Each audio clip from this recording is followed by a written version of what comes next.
Graças a Paz, queridos. Amém? Muita alegria que estamos mais uma vez juntos, reunidos em torno do nosso Senhor, né? A palavra fala que onde dois ou três estiverem reunidos, no nome dEle, Ele lá estará. Ele fala aos nossos corações. Amém? Irmãos, vamos ter uma palavra de oração?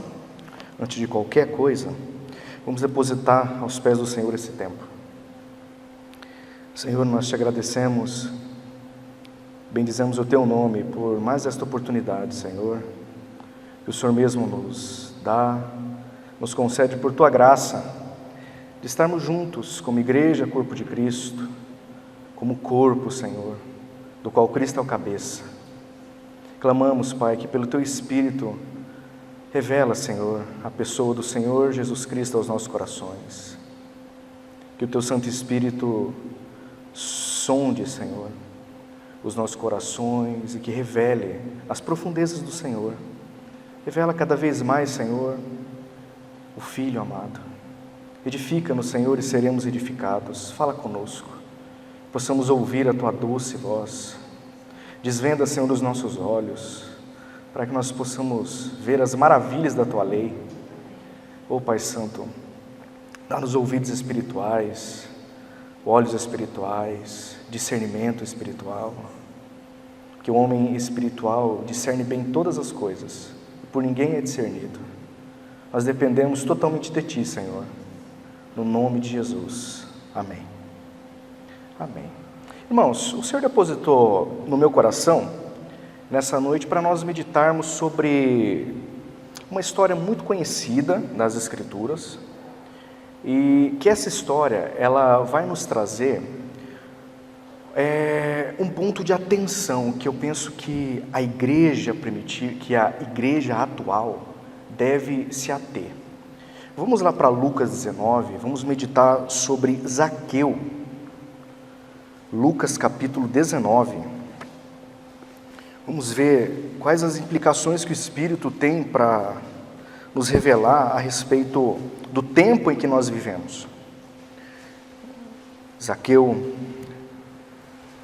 é o personagem secundário dessa história, porque o principal é o nosso Senhor Jesus Cristo, como sempre, de toda a Bíblia.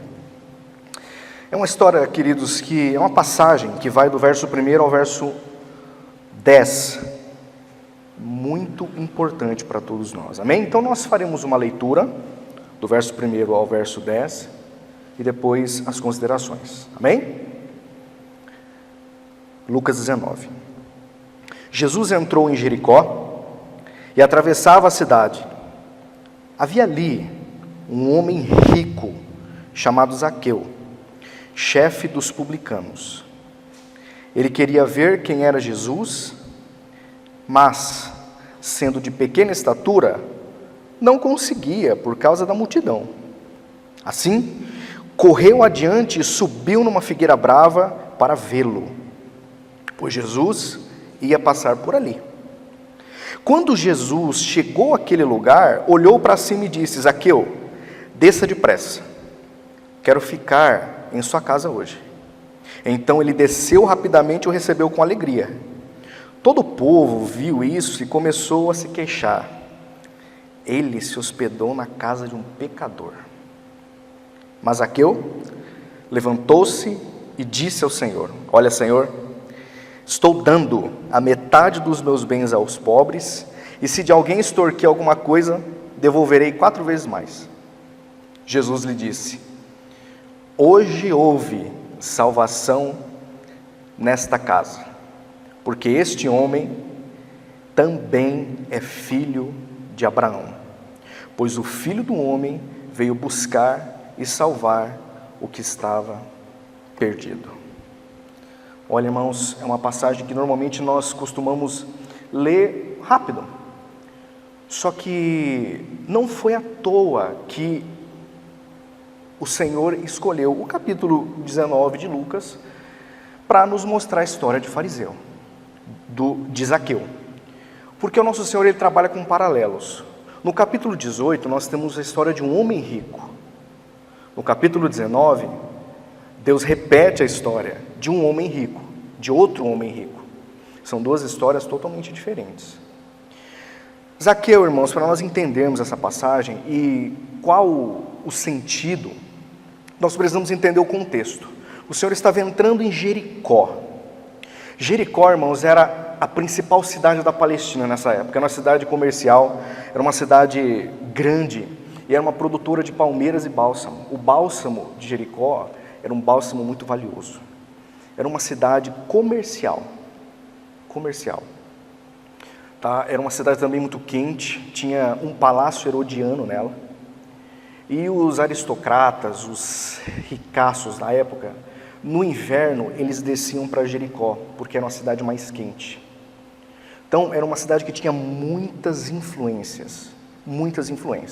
Como era uma cidade que era voltada para o comércio, os impostos recolhidos eram bem consideráveis. Alguns irmãos falam que nessa cidade já se cobrava o imposto de importação. Olha só que interessante. Então, a coleta de impostos era muito proveitosa para o império na cidade de Jericó. E dentro de uma cidade em que, na época, já predominava o comércio, uma cidade muito rica, que produzia coisas valiosas, que tinha muita gente, está lá Zaqueu. Quem era Zaqueu? O verso 1 vai nos falar que ele era, o verso 2 vai nos falar que ele era chefe dos publicanos. Os publicanos, irmãos, eram os cobradores de impostos da época. Eles eram funcionários do império. Imaginemos assim, ele era o funcionário público da época.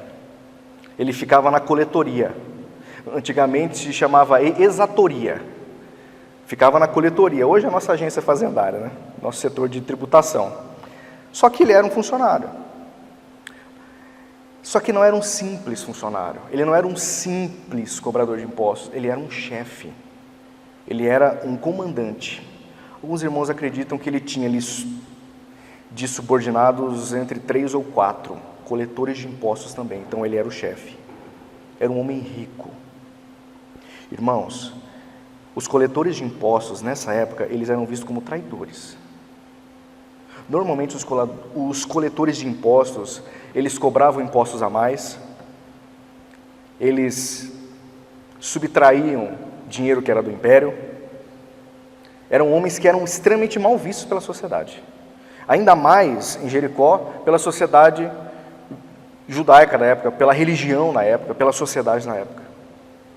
De um lado, Zaqueu tinha posses. De um lado, Zaqueu tinha status social. Mas de outro, ele era muito mal visto. Ele era visto como um pecador. Nós lemos no texto. Mas olha que interessante. Zaqueu, o significado do nome Zaqueu é derivado de Zacarias, que significa aquele de quem o Senhor se lembra. Outros irmãos dizem que Zaqueu significa puro, justo. Então, olhe esse homem, irmãos. Reparem a circunstância de Jericó nessa época e o Senhor entrando em Jericó. No verso 3, nós temos algo muito interessante nessa história. Olha o que o Espírito nos diz no verso 3. Ele, Zaqueu, queria ver quem era Jesus, mas, sendo de pequena estatura, era baixinho, não conseguia por causa da multidão.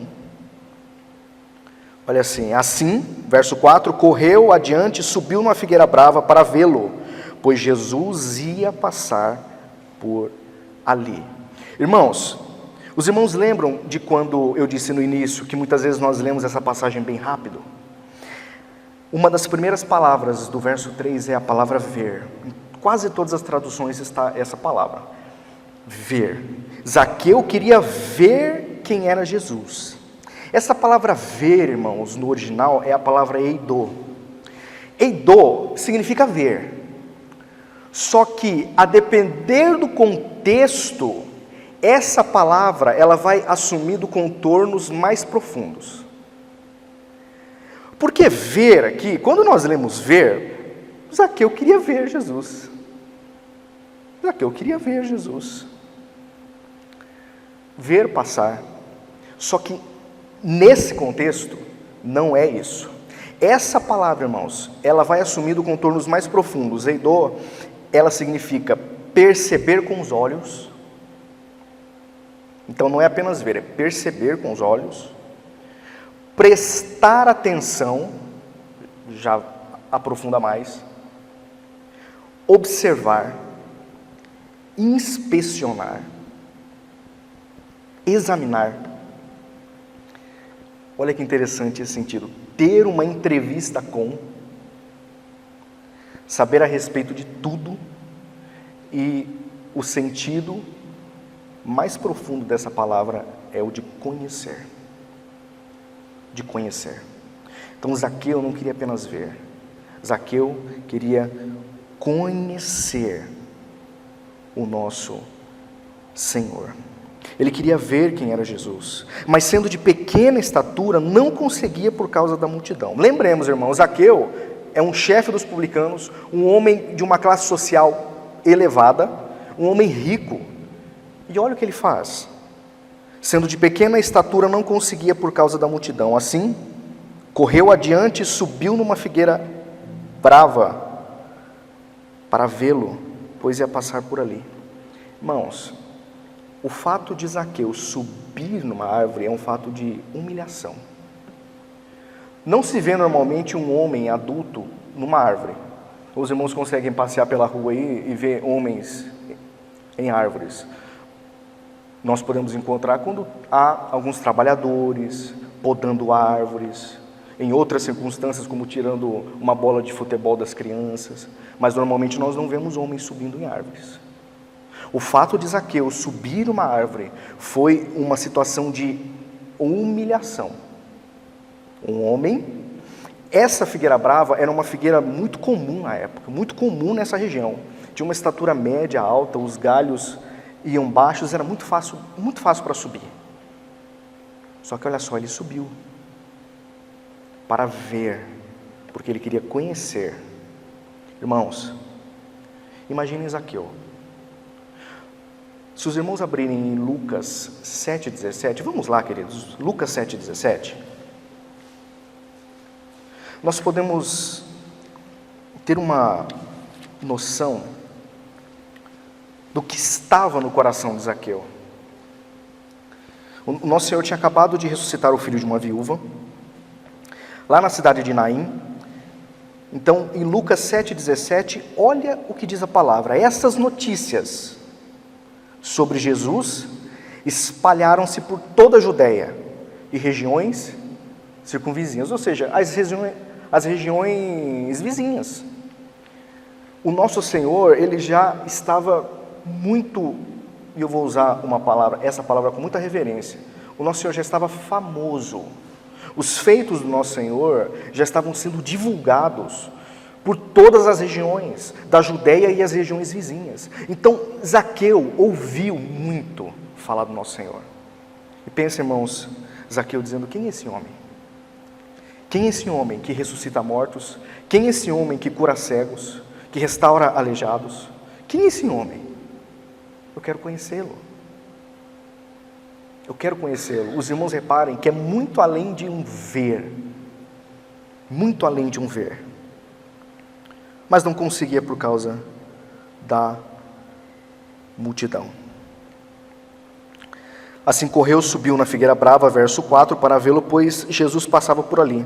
Quando Jesus chegou àquele lugar, olhou para cima e disse: Zaqueu, desça depressa, quero ficar em sua casa hoje. Em outras traduções diz: me convém pousar na sua casa. Irmãos, aqui nós precisamos parar. Porque se nós formos numa leitura rápida e num olhar desatento, nós podemos entender que Zaqueu, ele foi adiante, ele tomou a iniciativa de ir até o Senhor. Mas na verdade a obra em Zaqueu começa muito antes. Começa muito antes. Começa desde ele ouvindo falar do Senhor. A coletoria era um lugar na época que passava muita gente, irmão. Muita gente, era um local público. entre aspas, à época. E ali já foi sendo trabalhado nele. Quando o Senhor Jesus vai até Zaqueu, na verdade, Zaqueu já tinha sido atraído ao Senhor. O que diz lá em João capítulo 6, verso 44? Vamos abrir lá, queridos, para ficar bem claro para a gente.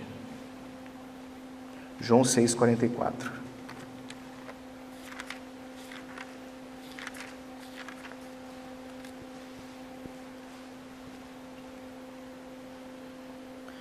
O nosso Senhor Jesus falando. João 6, 44, diz assim: ninguém pode vir a mim, se o Pai que me enviou não o trouxer. Tem uma linha, na NVI está, se o Pai que me enviou não o atrair. Olha que lindo isso.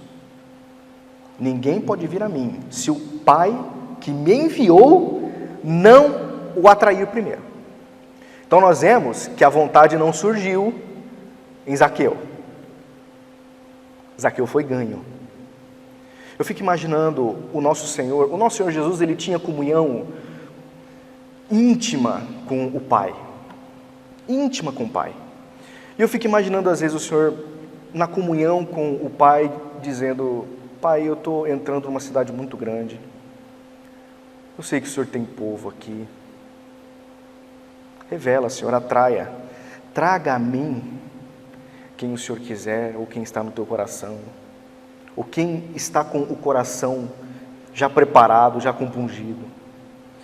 Eu penso que o Senhor revela para o nosso Senhor Jesus assim: olha, pode entrar, não vai ser difícil encontrá-lo. Ele vai estar pendurado numa figueira brava. Ele é baixinho, é rico, e o nosso Senhor vai até Zaqueu. Os irmãos reparem que o nosso Senhor não pede para pousar na casa de Zaqueu. O nosso Senhor já chega: Zaqueu, convém ficar na sua casa hoje, ou pousar na sua casa hoje, ou quero pousar na sua casa hoje. Sabe por quê, irmãos? Porque os nossos corações diante do Senhor é desnudo. Nós não conseguimos esconder os nossos corações diante do Senhor. O Senhor, quando olha para Zaqueu, o Senhor olha o mais íntimo de Zaqueu. O Senhor olha o coração de Zaqueu e vê que o coração de Zaqueu já estava inclinado a ele. Fala: Zaqueu, convém-me ficar na sua casa hoje. O que Zaqueu faz? Fala: na minha? De modo algum. Ele desce depressa e recebe com... Quem lembra? Vamos voltar lá, irmãos, Lucas 19. Zaqueu recebe o Senhor com alegria. Zaqueu recebe o Senhor com alegria. Ele desce depressa, obedece o Senhor e recebe o Senhor com alegria, irmãos. Essa é a alegria que estava, o coração de Zaqueu estava desejoso por ver o Senhor, por conhecer o Senhor, por ter uma entrevista, por ter intimidade com o Senhor, e o Senhor, que ele desejava conhecer, se apresenta diante dele. O coração explodiu de alegria. Eu recebo. Só que, queridos, sabe onde nós vemos a graça de Deus? Em toda a história de Zaqueu, especialmente no verso 7. É o próximo verso. Olha o que o Espírito nos diz depois que Zaqueu recebe o Senhor com alegria. Todo o povo viu isso e começou a se queixar. Ele se hospedou na casa de um pecador. Eu não disse para os irmãos que Zaqueu era um homem mal visto pela sociedade? Que Zaqueu era um homem mal visto pela sociedade? O Senhor Jesus vai até a casa dele e também o nosso Senhor é reprovado pela multidão. Ele foi e entrou na casa de um homem pecador. Irmãos, essa aqui é a graça. Essa aqui é a graça que visita indignos. Essa aqui é a graça que acolhe pecadores.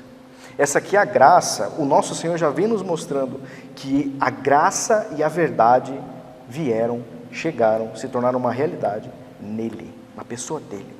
A lei foi dada por Moisés, mas a graça e a verdade vieram pelo nosso Senhor Jesus Cristo. Sabe por quê? Porque nenhum da multidão era digno.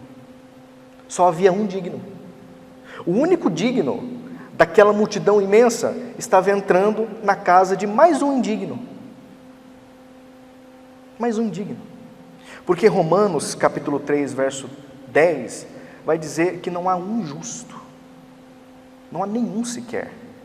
Não há ninguém que faça o bem, não há ninguém que entenda. Todos se extraviaram. Olha só, essa é a graça. Irmãos, tem um irmão que diz que a graça de Deus é o dom de Deus que fez com que ele tivesse contato tão próximo com os homens. O nosso Senhor, ele pisou nessa terra totalmente gracioso. Totalmente gracioso. Sabendo que era Deus e via que todos eram indignos, mas acolhia. A graça de Deus, no verso 6, nós vemos, e a graça de Deus, no verso 7. Ele se hospedou na casa de um pecador. E no verso 8, acontece uma coisa muito importante, uma coisa muito interessante. Os irmãos se lembram que Zaqueu, ele queria conhecer o Senhor, ele queria ver o Senhor. O Senhor se apresentou para ele o acolheu em sua casa. Irmãos, nessa época do Senhor Jesus Cristo, uma janta juntos era algo extremamente importante. A comida era escassa. Então o fato de chamar alguém para comer, receber outra pessoa para comer na sua casa, era um gesto assim, muito grande de amor, de consideração. E Zaqueu recebe o nosso Senhor e no ambiente da casa, do lar, não sabemos se antes ou depois de comerem, Zaqueu diz algo. Irmãos, quando Zaqueu disse aquilo, as palavras de Zaqueu ecoaram nos céus. Olha o que Zaqueu disse. Zaqueu levantou-se e disse ao Senhor: olha, Senhor, estou dando a metade dos meus bens aos pobres. E se de alguém extorquir alguma coisa, devolverei 4 vezes mais. Jesus lhe disse: hoje houve salvação nesta casa, porque este homem também é filho de Abraão, pois o Filho do Homem veio buscar e salvar o que estava perdido. Irmãos, tem uma surpresa, um tesouro maravilhoso no verso 9. Eu não vou falar agora, nós vamos ver por último. No verso 9, o nosso Senhor diz: hoje houve salvação nessa casa. Zaqueu, hoje houve salvação. Este homem, Zaqueu, também é filho de Abraão. Imaginem agora os demais religiosos que não gostavam de Zaqueu, que falavam que era um pecador, que era um publicano, que era um corrupto, sendo chamado de filho de Abraão. Que coisa, irmãos. Isso aqui é graça. Ele não deu nenhum dinheiro para nosso Senhor. Ele que dantes era corrupto, foi alcançado. Só que no verso 8, irmãos, essa declaração de Zaqueu é muito importante. Zaqueu levantou-se e disse ao Senhor: Senhor, estou dando a metade dos meus bens aos pobres. Isso aqui é um coração trocado, irmãos. Sabe por quê? Porque Mateus era um coletor de impostos. Ele não estava acostumado com dar. Ele estava acostumado com receber. Ele gostava de receber. O dinheiro entrando para ele era algo normal. Ele desviando alguma coisinha, cobrando a mais, né? Até parece com os dias atuais. Mas ele disse: estou dando.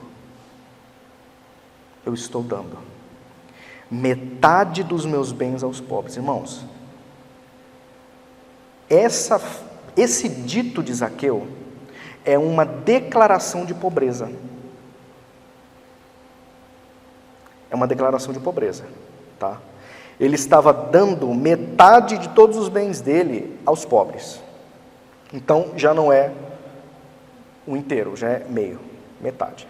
E com a metade que sobrou, ele disse que se ele extorquiu alguma coisa, ele devolveria 4 vezes mais. Essa palavra, se, irmãos, alguns irmãos entendem que poderia ser trocada por uma vez que, porque ele era um coletor, ele tinha noção e consciência de que ele extorquiu sim. Ele não era mal visto pela sociedade à toa. Ele não era mal visto, ele era visto como um traidor, que tomava do povo e levava para o império. E se extorquir, devolverei 4 vezes mais. A lei de Moisés, lá em Levítico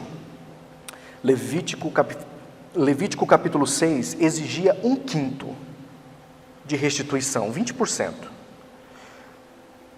Zaqueu, ele está dando muito mais, 4 vezes mais. Muito mais do que a lei exigia. Isso é graça. Ele foi agraciado e quis agraciar. Foi alcançado pela graça e quis agraciar os demais irmãos. Ele assumiu a pobreza, devolveu 4 vezes mais. A salvação chegou para esse homem. Sabe por quê, queridos? Uma das piores condições de uma pessoa é quando ela está dominada pela avareza, quando ela está dominada pelo dinheiro. É a pior condição de uma pessoa, é essa. É algo tão triste. Sabe por quê? O nosso Senhor, Ele escalona. Através do apóstolo Paulo, o Espírito nos disse que algumas coisas nem deveriam ser nomeadas entre os sãos. E a avareza está entre uma delas. Sabe por quê que a avareza está entre uma delas? Vamos ver a resposta lá? A resposta está muito clara em Efésios capítulo 5. Aqui no verso 3, a partir do verso 3, tá? Nós vamos ler 2 versos, o verso 3 e o verso 5. Vamos ler o 4 também, porque faz parte, tá?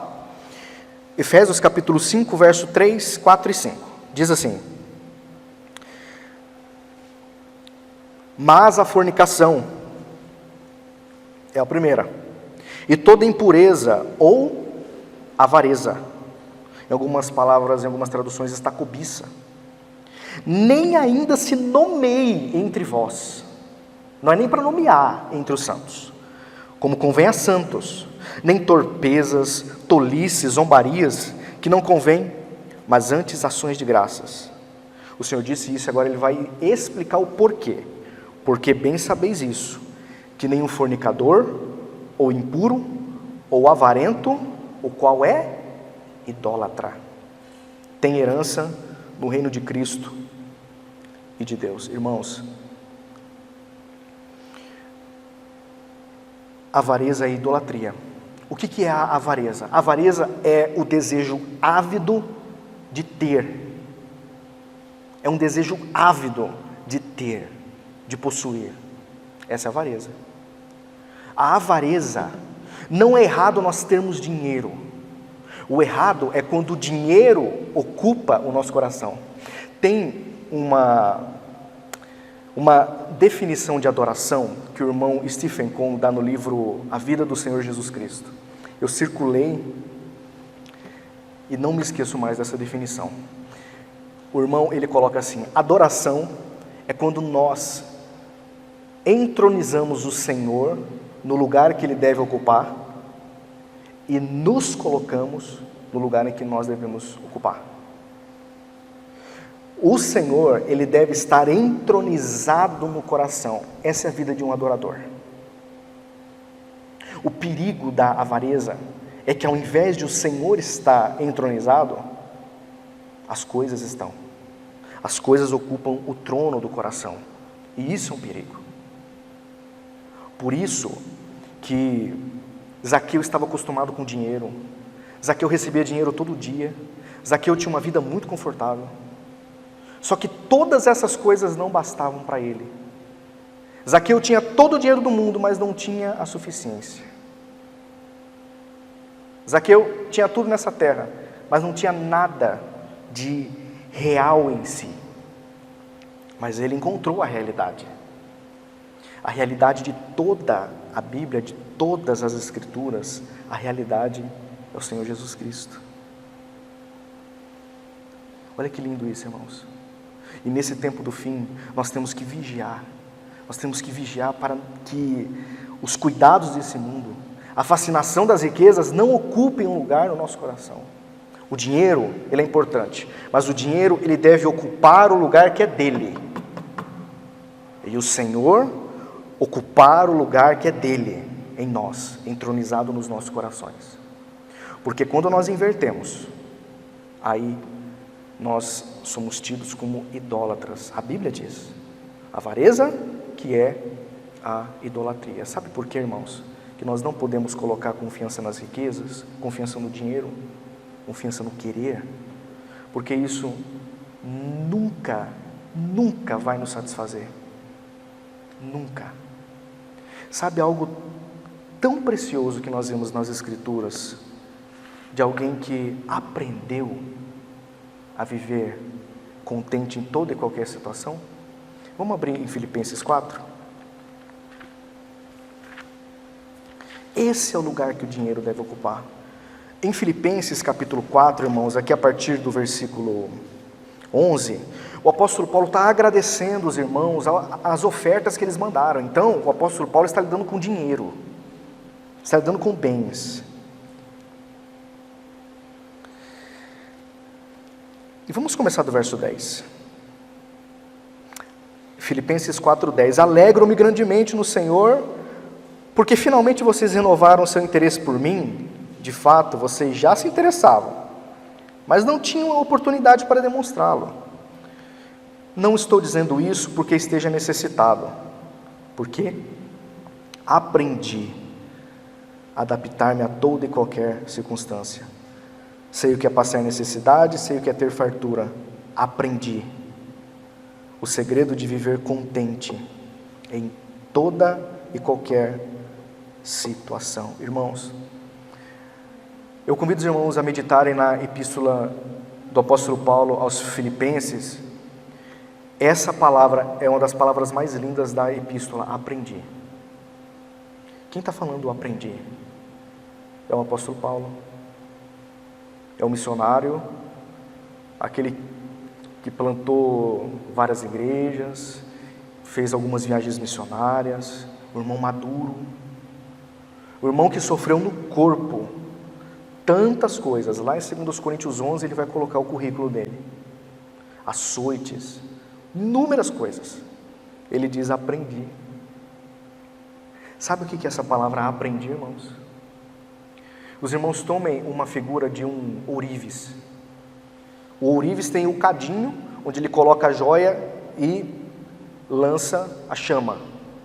Aprendi é nesse sentido. Deus me colocou no cadinho dele e lançou a chama dele em mim, me purificou. Eu aprendi. Eu fui forjado. Irmãos, o apóstolo Paulo, no final da vida, ele está preso quando ele escreve essa carta. Eu aprendi. Eu aprendi. Por que eu aprendi? Porque o Senhor me instruiu, o Senhor me ensinou. Quando, irmãos, nós chegarmos nesse ponto, eu aprendi a viver contente em toda e qualquer situação. Quer dizer que o Senhor estava entronizado no coração do apóstolo Paulo, não estavam mais as coisas. Talvez, eu penso que no começo da caminhada cristã, o apóstolo Paulo até se preocupava, puxa vida, será que vai dar o dinheiro dessa viagem missionária? Como que os irmãos estão com o dinheiro? Como que está? Barnabé, Silas? Eu penso que no início sim, só que no decorrer da caminhada cristã, o Senhor foi trabalhando no apóstolo Paulo, e o apóstolo Paulo foi entendendo que as coisas dessa terra não nos dão suficiência, não nos dão contentamento. O nosso contentamento, a nossa suficiência, a abastança verdadeira e eterna está no Senhor. Por isso que ele disse, aprendi a viver contente em toda e qualquer situação. Sei estar bem alimentado como a padecer necessidade. Sabe por que ele sabia? Porque a suficiência dele não estava naquilo que ele possuía. Ele não enxergava para a conta bancária dele e falava, puxa, está no verde, então eu posso. Agora eu posso as coisas naquele que me fortalece. Aí quando a conta bancária estava no vermelho, ele, nossa, agora eu não posso. Irmãos, não. O dinheiro não estava entronizado no coração do apóstolo Paulo. O Senhor estava entronizado. Eu aprendi a ter contentamento em toda e qualquer situação. Sabe por que muitas vezes nós sofremos? Porque nós ainda estamos muito preocupados com as coisas daqui. Muito preocupados. Então, as situações, elas nos afetam muito facilmente.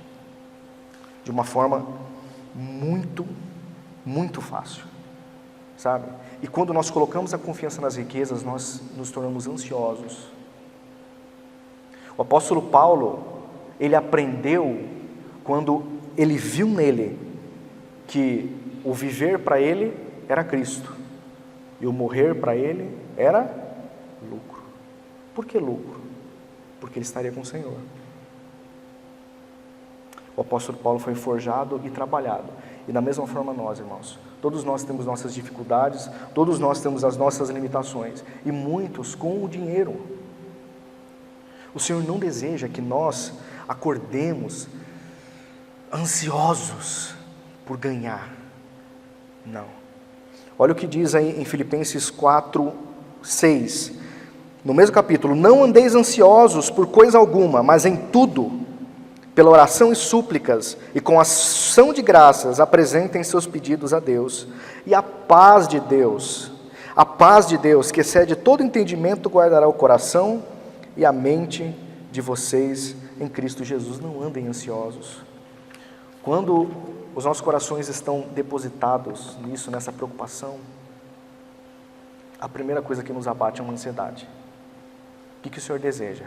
O Senhor deseja trabalhar em nós, irmãos, trabalhar em nós, para que nós alcancemos a maturidade. E aqui, em Filipenses capítulo 4, nós estamos vendo o apóstolo Paulo, um homem maduro, porque ele aprendeu. E assim será com todos nós.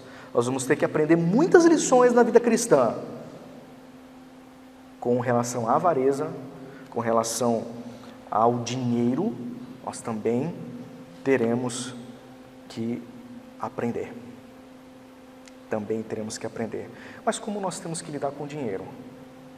A primeira coisa que eu disse para os irmãos, o Senhor deve ocupar, esse é o significado de adoração, que o irmão Stephen Cone diz.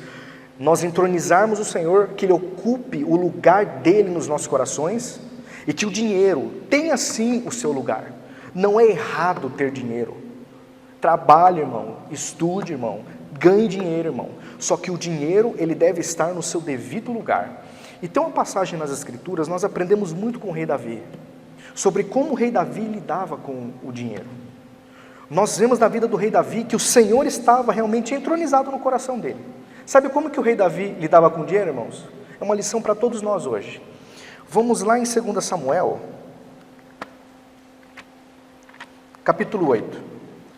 2 Samuel capítulo 8, a partir do verso 9, nós vamos ler do verso 9 ao 12.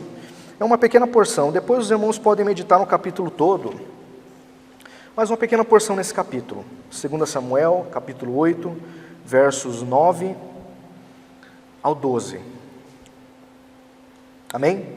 Assim diz, quando Tou, rei de Ramate, soube que Davi tinha derrotado todo o exército de Hadadezer, enviou seu filho Jorão ao rei Davi para saudá-lo e parabenizá-lo por sua vitória na batalha contra Hadadezer, que tinha estado em guerra contra Tou. E com Jorão mandou todo tipo de utensílios de prata, de ouro e de bronze, o dinheiro, riqueza. O rei Davi consagrou esses utensílios ao Senhor, como fizera com a prata e com o ouro tomados de todas as nações que havia subjugado: Edom, Moabe, os amonitas, os filisteus e Amaleque. Também consagrou os bens tomados de Hadadezer, filho de Reobe, rei de Zorá. Essa é a forma adequada de lidar com as riquezas, irmãos. Ganhamos? Amém. O Senhor nos concedeu? Amém. Consagramos ao Senhor. As riquezas têm que ter uma destinação. E nós temos que glorificar o Senhor com os nossos bens. Os nossos bens. Olha como que estava o coração de Davi. Davi era rei em Israel. Um rei riquíssimo. Mas o coração dele não estava nas riquezas. Sabe onde que ele diz isso? Salmo 40. Um versículo só. Lá no Salmo 40, verso 17. Salmo 40, verso 17. Quanto a mim, eu sou pobre e necessitado, mas o Senhor cuida de mim. Tu és o meu socorro e o meu libertador. Meu Deus, não te demores. Sou pobre, necessitado, mas o Senhor cuida de mim. Irmãos, vigiemos nesse tempo do fim. Ontem nós estávamos conversando com os irmãos. Todas as notícias que nós recebemos são de crise. Estão prevendo recessão aí para 2023 mundial. O nosso coração não está nessas coisas. Nós temos uma promessa do Senhor de que Ele suprirá todas as nossas necessidades. Com relação ao comer, o beber, o vestir, nem esquente a cuca com isso. Sabe por quê, irmãos? O Senhor, Ele quer nos levar àquele nível de maturidade do apóstolo Paulo. Se ele tivesse em bastança, amém. Se ele não tivesse, amém também. Traduzindo para os nossos dias, se nós temos uma macarronada com camarão ao molho pesto, amém, o Senhor é glorificado. Agora, e se tem um arrozinho com ovo frito, amém também. Se a gente tem condições de ter uma Yves Saint Laurent, uma Pierre Cardin, uma outra marca que eu acabei de me esquecer, Louis Vuitton, amém. Só que se não, amém. Porque o Senhor, Ele vai nos suprir em todas as coisas, quanto ao comer e ao vestir. Amém? Essa, irmãos, é a maneira de nós lidarmos com as riquezas. Zaqueu, por que o Senhor disse, hoje entrou salvação nessa casa? Porque o Senhor viu o coração de Zaqueu. Ele viu que naquele momento as riquezas, o dinheiro de Zaqueu, ocupava o último plano. O último plano. No capítulo 18, eu disse para os irmãos que Deus trabalha com paralelos, né? No capítulo 18 nós temos um homem rico, que disse, tudo isso tenho guardado. E o Senhor, conhecendo o coração daquele homem, disse o seguinte, uma coisa te falta. Venda o que possui e dá aos pobres. Vem e me segue, você terá um tesouro nos céus. O Senhor conhecia. O Senhor via que os bens, a avareza estava entronizado no coração daquele jovem. E ele se entristece. Puxa vida, seria tão bom se eu fosse salvo e ficasse milionário. Aí o Senhor fala, é mais fácil passar um camelo pelo fundo de uma agulha do que um rico no reino dos céus. Mas um rico que tem o coração nas riquezas. No capítulo 19 nós vimos que um rico passou pelo buraco da agulha. Na verdade o Senhor passou esse rico pelo buraco da agulha. Por quê? Por ele mesmo seria impossível. Um rico entrou no reino dos céus. Os irmãos se lembram que eu falei, isso aqui nós vamos deixar por último, o verso 9? Agora nós vamos pegar essa notinha, vamos lá no verso 9 de Lucas, Lucas 19, 9. É a declaração do nosso Senhor. Jesus lhe disse, Lucas capítulo 19, verso 9, hoje houve salvação nesta casa. Este homem também é filho de Abraão. Irmãos, sabe qual que é a palavra aí de filho? Huios. Mas você olha para o texto e fala, como? Esse homem ele acabou de conhecer o Senhor, ele acabou de ter uma experiência com o Senhor. Essa palavra ruiosa, ela significa filho, descendente, aquele que nasceu de novo ou teve o nascimento do alto, mas também é o filho da madureza. Essa palavra não era usada para criancinhas, não. A palavra usada para criancinhas é teknon.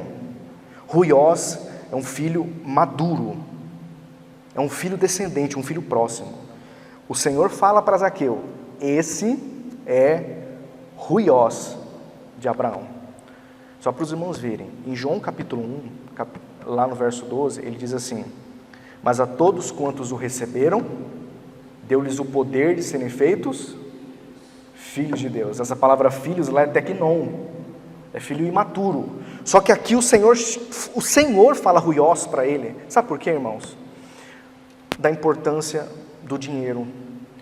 Os irmãos dizem que uma das últimas coisas a se converterem no homem é o bolso. Eu acrescento uma, eu falo a língua e o bolso.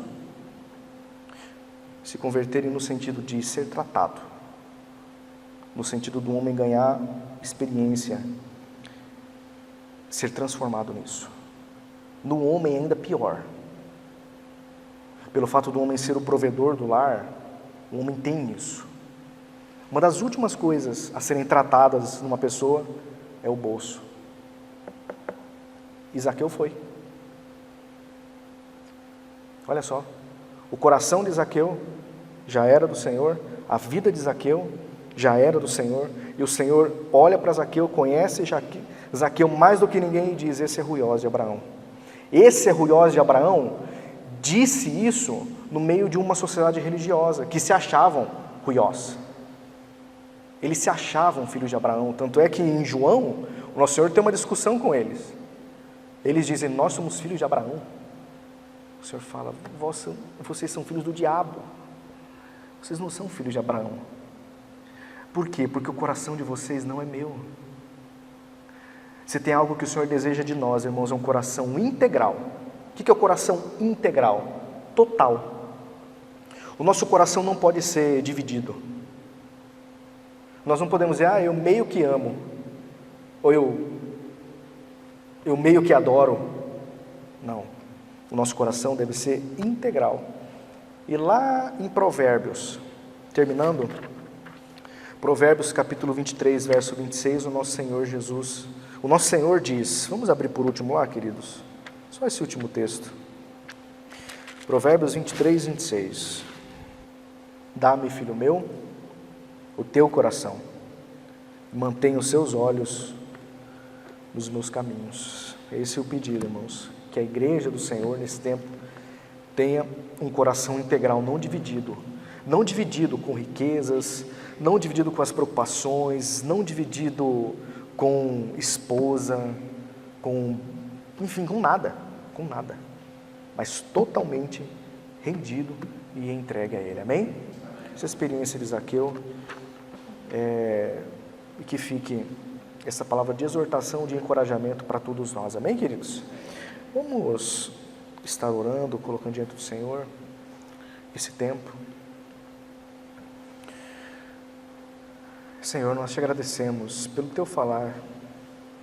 Obrigado, Pai, pela tua palavra. Obrigado, Senhor, pela possibilidade de estarmos reunidos mais uma vez com a palavra aberta diante de nós, em liberdade, Senhor. Que o teu nome seja glorificado, Senhor. Senhor, não permita, Pai, que os nossos corações fiquem pesados, Pai, com as coisas desse mundo, mas que os nossos corações sejam cada vez mais como o coração de Paulo, Senhor, esse homem maduro, que alcançou a maturidade e disse: aprendi a viver contente em toda e qualquer situação. Senhor, trabalha em nós. Nós queremos aprender também, Senhor, a não confiar nas riquezas, nas coisas dessa terra. Nós sabemos que é importante, mas que os nossos corações não estejam nisso, mas que, por outro lado, Senhor, o Senhor seja entronizado nos nossos corações. O Senhor, apenas o Senhor. Nós te louvamos e agradecidos, Senhor, por todas as coisas, em nome de Jesus. Amém.